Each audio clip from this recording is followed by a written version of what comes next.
Himgiri infrastructure के नाम से एक जो है वहाँ पे पावर प्रोजेक्ट बनना था, जिसमें जुगल किशोर जी, निर्मल सिंह जी और अपने कविंदर गुप्ता जी जो डिप्टी सीएम रह चुके हैं, उनका बीच में नाम आ रहा है। 31 करोड़ रुपए का जो है J&K बैंक लिंक रोड से जो है उन्होंने लोन लिया था, जो अभी तक वापस नहीं किया है। उनका अकाउंट भी NPA हो गया है। उस पर क्यों नहीं कोई जांच हो रही है, क्यों नहीं कोई जवाब मिल रहा है? आप कैसे कह सकते हैं जांच नहीं हो रही है? आप कह सकते हैं जांच नहीं हो रही। जांच करने वाली एजेंसीज करेंगी, ना आपसे पूछेंगी ना मेरे से पूछेंगी। जांच करने वाले जांच कर रहे हैं, निकलेगा फ्लॉ तो जरूर पकड़ा जाएगा। यहाँ पर तो अभी एक फ्लॉ लिखे एजेंसी जांच कर सभी एजेंसी जिनका ये काम होता है वो सभी कर रही होंगी। और इनका लोगों को पता चल जाता है, लेकिन मेरे को नहीं लगता, भाजपा के लोगों को पता नहीं लगता। मेरे को नहीं लगता कि एजेंसीज पहले अपनी कोई वाइड देती है फलाने बंदे की जांच करने जा रही है। अपोजिशन का कैसे मार्केट में आ जाता है? अपोजिशन ने किया और अपोजिशन के प्रूव हो चुकी है ना चीज़ें। अब नेशनल हेराल्ड प्रूव नहीं हुआ आपके सामने, मुझे बताएं। प्रूव हुआ नेशनल हेराल्ड, वही चीज़ आपने, और कितना पुराना केस है, पहले क्यों नहीं हुआ, अब क्यों प्रूव हो रहा है? तो ये जब चीज़ें प्रूव हो जाती हैं, जब किसी की प्रूव हो, तो मैं ज़रूर कहूँगा ऐसे लोगों के खिलाफ जरूर कहूँगा कि घर भरने के लिए सियासत करने हैं तो आपसे तो पूछा जाएगा।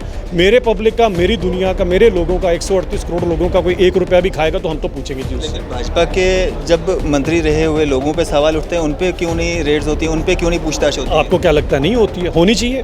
पर बात ये है कि भाजपा के लोगों के पास से निकलेगा क्या, तो निकला भी क्या आज तक? मैं तो कहता हूँ जरूर होनी चाहिए। क्यों नहीं होनी चाहिए? हम कोई कानून जांच हुई है? हम कभी क्यों नहीं हो रही जांच? क्या आपको लगता है जांच नहीं? 3 साल पावर में जो लोग रहे उनके पास इतना पैसा कहाँ से आया, इतनी प्रॉपर्टी कहाँ से आई, इस चीज़ की जांच? आप एक भी बता दीजिए 3 साल के बंदम जिसके पास इतनी प्रॉपर्टी है जितनी कांग्रेसी वालों के पास या नेशनल कॉन्फ्रेंस या PDP वालों के पास है। मैं एक और बात आपने पूछा है, नेशनल कॉन्फ्रेंस के 2 लीडर थे, जरा 25 साल पुराना रिकॉर्ड निकालिएगा।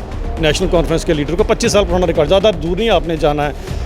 मैं वैसे किसी काम को छोटा बड़ा नहीं समझता हूँ। उनमें से एक नेता अपने कंधे पर गोश्त बेचता था और दूसरा दर्जी का काम करता था। उनके ज़रा अकाउंट निकाल के देख लीजिएगा। पूरे जम्मू कश्मीर के लोग अपने अकाउंट इकट्ठे कर लें, उससे ज़्यादा पैसा उनके पास है। हम बेचारों से क्या पूछोगे कि जुम्मा 3 साल हुए नहीं, 4 साल हुए, और हमारे पास कहाँ से? हमारे लोग ऐसे काम नहीं करते हैं, क्योंकि हमारे लिए सर्वप्रथम देश है, उसके बाद पार्टी, और लास्ट में अपना आप आता है। जिसका लास्ट में अपना आप आता है वो इस तरह के काम नहीं करता है। तो ये इल्ज़ाम लगाना भाजपा के लीडरों के ऊपर, ये मैं सरे से नकारता हूँ। सबके सब लीडर होते हैं, और जिस दिन कभी प्रूव होगा कोई, सबसे पहले सज़ा भी उन्हीं को मिलेगी अगर ऐसा कोई कुछ गलत काम करेगा। चंबो में एक हिमगिरी राव जी प्रधानमंत्री थे, उनके यहाँ पर भी CBI की रेड हुई थी। उनके पास से क्या निकला था? 4 धोतियाँ और 31 रुपये। अरे भाई, अगर आप सच्चे सुधन तो आपके पास से क्यों पैसे निकल रहे हैं? नेशनल हेराल्ड केस के अंदर वही एसेट आप खरीदते हैं, वही बेचते हैं, करोड़ों रुपए खाते हैं। उसके बाद आपकी पार्टी प्रेसिडेंट आज बेल पर, आपका युवराज आज बेल पर। छोड़ें अभी बात, महीना भी नहीं हुआ, 35 लाख रुपया इन्हीं के 3 MLO की डिक्की में से निकला है। वो कहाँ से आया? जब आपसे पूछो कि आपने चोरी क्यों की है, पब्लिक का पैसा क्यों खाया, तो आप कहते हैं जी हमें ED तंग करी है, CBI तंग कर रही है। हमें क्यों नहीं तंग करती? हमारे माननीय अटल बिहारी वाजपेयी जी को क्यों तंग नहीं किया था? साफ़ सुथरी छवि के नेता चाहिए।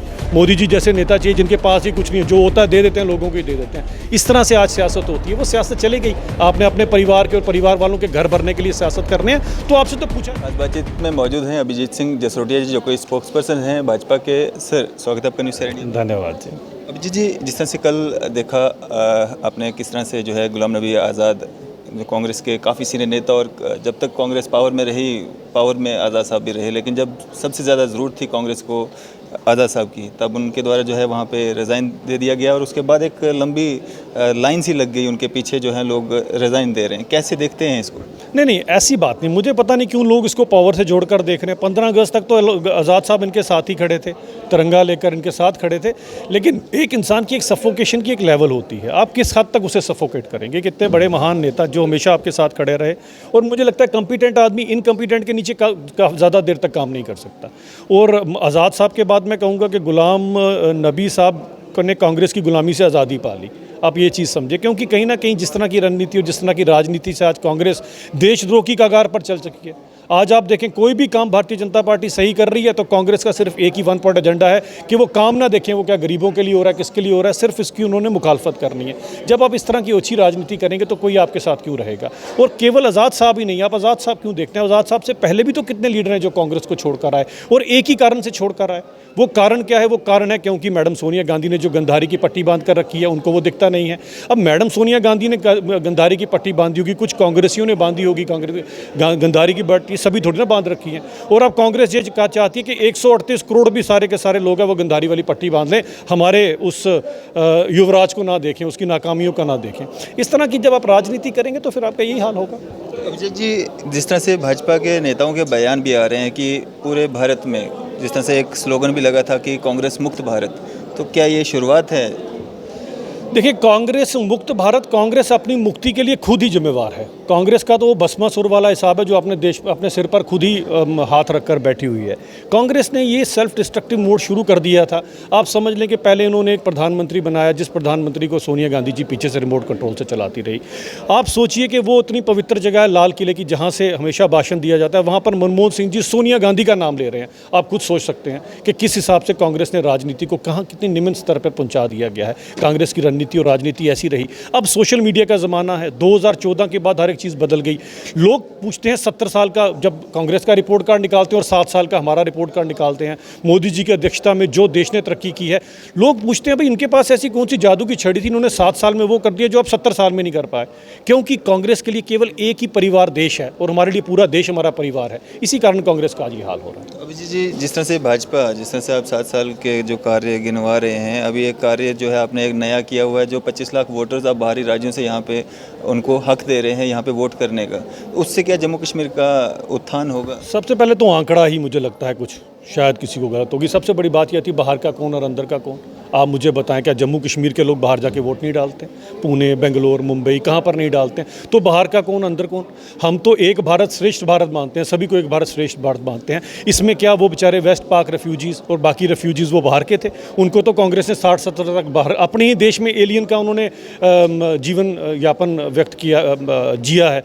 क्या वो बाहर के थे? उसके बाद वाल्मीकि समाज जो नेशनल कॉन्फ्रेंस वाले पंजाब से उठाकर लाए थे अपनी गंदगी साफ़ करने के लिए, और उनको क्या छलावा दिया था, हम आपको स्टेट सब्जेक्ट देंगे, और 30 साल 40 साल उनसे गंदगी साफ़ कराई। आप मुझे बताएं, आपका भाई या आपका बच्चा को PhD कर जाए, उस बेचारे की नौकरी सिर्फ एक ही है, वो है सफाई कर्मचारी की। कितना बड़ा इन्होंने नाइंसाफ़ी की है लोगों के साथ। गोरखा समाज, शूरवीर समाज, जिन्होंने महाराजा साहब के साथ उस समय की रियासत को बचाने में अपना योगदान किया, बताएं जिन्होंने रियासत को बचाया उनको ही अपनी रियासत के अंदर वोट डालने का हक नहीं था। फिर मुख्यमंत्री रही महबूबा मुफ्ती साहिबा, उनसे मैं पूछना चाहता हूं, क्या महिलाओं के हक देना उनका फ़र्ज़ नहीं बनता था? एक बच्ची का क्या कसूर है कि अपनी स्टेट से बाहर शादी कर दी, इसलिए उससे आप सारे हक हकूक़ छीन लोगे? ऐसा तो कभी मेरे को लगता नहीं तालिबानी भी करें जैसा इन लोगों ने किया है आज तक। अगर लोगों को इस गुलामी की बेड़ियों से भारतीय जनता पार्टी ने निजात दिलाया तो भारतीय जनता पार्टी का सबको शुक्रगुजार होना चाहिए। आंकड़ों में उलझ कर लोगों को गुमराह करने की कोशिश ये जो लोग कर रहे हैं, उनको भली भांति पता है कि असलियत क्या है और सच्चाई क्या है। आंकड़े किसी बाहरी व्यक्ति ने, किसी पॉलिटिकल लीडर ने नहीं दिए, वो चुनाव आयोग ने दिए हैं आंकड़े जो बताए गए। मैंने कहा ना कि जी आंकड़े अगर हैं तो फिर वो प्रूफ भी कर दें।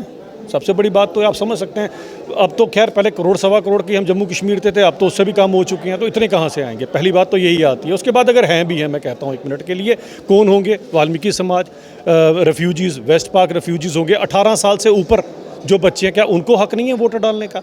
तो कुछ ना कुछ काउंट ज़रूर है, लेकिन सबको अपना अपना हक मिलना चाहिए। और सबसे बड़ी बात आती है जो कांग्रेस के लिए, मैं कहना कांग्रेस इसकी मुखालफत करती है। कांग्रेस को इतना पता होना चाहिए कि जो PR है, जिसके लिए आप पीपल रिप्रेजेंटेशन एक्ट है 1950 का, आप मुझे बताओ 370 कब लगा? 1949 में। अगर नेहरू जी चाहते कि ये एक्ट के अंदर इसको आपने नहीं लगाना है तो वो 1950 के एक्ट में लिख देते, not applicable to the people of Jammu and Kashmir. ये तो बाद में आया ना। इसका मतलब नेहरू जी भी ये नहीं चाहते थे। कांग्रेसी क्यों चाहते हैं? ये तो कांग्रेसियों से पूछिए आप, ज़्यादा बेहतर रहेगा। लेकिन सर एक चीज़ मैं आपसे जानना चाहूँगा, जिस तरह से भाजपा जिस तरह से दिल्ली में सिसोदिया जी पे जो रेड्स डलवा रहे हैं, जो बिहार में सरकार चेंज हुआ उसके बाद वहाँ पे रेड्स देखने को मिल रही हैं, कहीं ना कहीं सवाल तो उठता है ना, जब पावर में रहते हैं तब कोई रेड्स नहीं देखने को मिलती हैं, लेकिन जब पावर चली जाती है उसका दुख लगता है। देखें, हाथ कंगन को आरसी क्या, माननीय अटल बिहारी वाजपेयी जी का आपको याद होगा, उसी दौर में जब नरसिम्हा राव जी प्रधानमंत्री थे, उनके यहाँ पर भी CBI की रेड हुई थी। उनके पास से क्या निकला था? 4 धोतियाँ और 31 रुपये। अरे भाई, अगर आप सच्चे सुथरे तो आपके पास से क्यों पैसे निकल रहे हैं? नेशनल हेराल्ड केस के अंदर वही एसेट आप खरीदते हैं, वही बेचते हैं, करोड़ों रुपए खाते हैं। उसके बाद आपकी पार्टी प्रेसिडेंट आज बेल पर, आपका युवराज आज बेल पर। छोड़ें अभी बात, महीना भी नहीं हुआ 35 लाख रुपया इन्हीं के 3 MLO की डिक्की में से निकला है। वो कहाँ से आया? जब आपसे पूछो कि आपने चोरी क्यों की है, पब्लिक का पैसा क्यों खाया, तो आप कहते हैं जी हमें ED तंग करी है, CBI तंग कर रही है। हमें क्यों नहीं तंग करती? हमारे माननीय अटल बिहारी वाजपेयी जी को क्यों तंग नहीं किया था? साफ़ सुथरी छवि के नेता चाहिए। मोदी जी जैसे नेता चाहिए जिनके पास ही कुछ नहीं है, जो होता है दे देते हैं, लोगों को ही दे देते हैं। इस तरह से आज सियासत होती है। वो सियासत चली गई। आपने अपने परिवार के और परिवार वालों के घर भरने के लिए सियासत करने हैं, तो आपसे तो पूछा जाएगा, मेरे पब्लिक का, मेरी दुनिया का, मेरे लोगों का, 138 करोड़ लोगों का कोई 1 रुपया भी खाएगा तो हम तो पूछेंगे जी उससे। लेकिन भाजपा के जब मंत्री रहे हुए लोगों पे सवाल उठते हैं, उन पे क्यों नहीं रेड्स होती है, उन पे क्यों नहीं पूछताछ होती है? आपको क्या लगता है नहीं होती है? होनी चाहिए। पर बात यह है कि भाजपा के लोगों के पास से निकलेगा क्या, और निकला भी क्या आज तक? मैं तो कहता हूँ जरूर होनी चाहिए, क्यों नहीं होनी चाहिए। हम कोई कानून जांच हुई है? हम कभी क्यों नहीं हो रही जांच? क्या आपको लगता है जांच नहीं 3 चल रही है? साल पावर में जो लोग रहे उनके पास इतना पैसा कहाँ से आया, इतनी प्रॉपर्टी कहाँ से आई, इस चीज़ की जांच? आप एक भी बता दीजिए 3 साल के बंदे में जिसके पास इतनी प्रॉपर्टी है जितनी कांग्रेसी वालों के पास या नेशनल कॉन्फ्रेंस या पीडीपी वालों के पास है। मैं एक और बात है, वो आपने पूछा है नेशनल कॉन्फ्रेंस के 2 लीडर थे, जरा 25 साल पुराना रिकॉर्ड निकालिएगा नेशनल कॉन्फ्रेंस के लीडर को, 25 साल पुराना रिकॉर्ड, ज़्यादा दूर नहीं आपने जाना है। मैं वैसे किसी काम को छोटा बड़ा नहीं समझता हूँ। उनमें से एक नेता अपने कंधे पर गोश्त बेचता था और दूसरा दर्जी का काम करता था। उनके ज़रा अकाउंट निकाल के देख लीजिएगा, पूरे जम्मू कश्मीर के लोग अपने अकाउंट इकट्ठे कर लें, उससे ज़्यादा पैसा उनके पास है। हम बेचारों से क्या पूछोगे भी, जुम्मा 3 साल हुए नहीं 4 साल हुए, और हमारे पास कहाँ से? हमारे लोग ऐसे काम नहीं करते हैं, क्योंकि हमारे लिए सर्वप्रथम देश है, उसके बाद पार्टी, और लास्ट में अपना आप आता है। जिसका लास्ट में अपना आप आता है वो इस तरह के काम नहीं करता है। तो ये इल्ज़ाम लगाना भाजपा के लीडरों के ऊपर, ये मैं सरे से नकारता हूँ। सबके सब लीडर होते हैं, और जिस दिन कभी प्रूव होगा कोई, सबसे पहले सज़ा भी उन्हीं को मिलेगी अगर ऐसा कोई कुछ गलत काम करेगा। चंबो में एक हिमगिरी इंफ्रास्ट्रक्चर के नाम से एक जो है वहाँ पे पावर प्रोजेक्ट बनना था, जिसमें जुगल किशोर जी, निर्मल सिंह जी और अपने कविंदर गुप्ता जी जो डिप्टी सीएम रह चुके हैं, उनका बीच में नाम आ रहा है। 31 करोड़ रुपए का जो है J&K बैंक लिंक रोड से जो है उन्होंने लोन लिया था, जो अभी तक वापस नहीं किया है। उनका अकाउंट भी NPA हो गया है। उस पर क्यों नहीं कोई जांच हो रही है, क्यों नहीं कोई जवाब मिल रहा है? आप कैसे कह सकते हैं जांच नहीं हो रही है? आप कह सकते हैं जांच नहीं हो रही। जांच करने वाली एजेंसीज करेंगी, ना आपसे पूछेंगी ना मेरे से पूछेंगी। जांच करने वाले जांच कर रहे हैं, निकलेगा फ्लॉ तो जरूर पकड़ा जाएगा। यहाँ पर तो अभी एक फ्लॉ लिखे, एजेंसी जांच कर रही है। सभी एजेंसी जिनका ये काम होता है वो सभी कर रही होंगी। और इनका लोगों को पता चल जाता है, लेकिन मेरे को नहीं लगता, भाजपा के लोगों को पता नहीं लगता। मेरे को नहीं लगता कि एजेंसीज पहले अपनी कोई वाइड देती है, हम फलाने बंदे की जांच करने जा रही है। अपोजिशन का कैसे मार्केट में आ जाता है? अपोजिशन ने किया, और अपोजिशन के प्रूव हो चुकी है ना चीज़ें। अब नेशनल हेराल्ड प्रूव नहीं हुआ आपके सामने, मुझे बताएं, प्रूव हुआ नेशनल हेराल्ड, वही चीज़ आपने, और कितना पुराना केस है, पहले क्यों नहीं हुआ, अब क्यों प्रूव हो रहा है? तो ये जब चीज़ें प्रूव हो जाती हैं, जब किसी की प्रूव हो, तो मैं ज़रूर कहूँगा ऐसे लोगों के खिलाफ ज़रूर कार्रवाई होनी चाहिए। चलिए, शुक्रिया हमारे साथ। धन्यवाद। तो ये थे हमारे साथ अभिजीत सिंह जसरोटिया जी, Bharatiya Janata party spokes person. इसी तरह की मजीद अपडेट्स के लिए आप देखते रहे न्यूज़ सर इंडिया। मैं अरफाज अहमद डैंग, कैमरामैन शाहनवाज के साथ।